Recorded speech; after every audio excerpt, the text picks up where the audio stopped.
एक मर्तबा आप सल्लल्लाहु अलैहि वसल्लम लेटे हुए थे और आप जज्बात में आके बैठ गए और आप सल्लल्लाहु अलैहि वसल्लम ने फरमाया, 3 आदमी ऐसे हैं जिनकी तरफ अल्लाह कभी नजर उठा के क़यामत में नहीं देखेगा और ना उनके गुनाहों को मुआफ करेगा और उनके लिए दर्दनाक अजाब है। जब ये आपने ये अल्फाज कहे ना तो हजरत अबू ज़र गिफारी रजी अल्लाह तआला अन्हु बैठे थे। उन्होंने अर्ज किया, या रसूलल्लाह खाबू व खसिरू मन हुम या रसूलल्लाह, ये तो तबाह हो गए, बर्बाद हो गए। इतनी शदीद वईदें आप इनको सुना रहे हैं। 3 दफा आप सल्लल्लाहु अलैहि वसल्लम ने इस कलाम को दोहराया है। तो आपने फरमाया, अल मन्नान, एक वो शख्स जो एहसान करके जितलाता है, हर एक को बताता रहता है ये मैंने, वो उसको जलील करता है लोगों के सामने।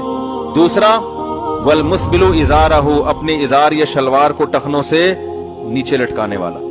और तीसरा, अल मुनफिकु सिलअतहु बिल हल्फिल काज़िब, झूठी कसम के जरिए अपना माल बेचता हो।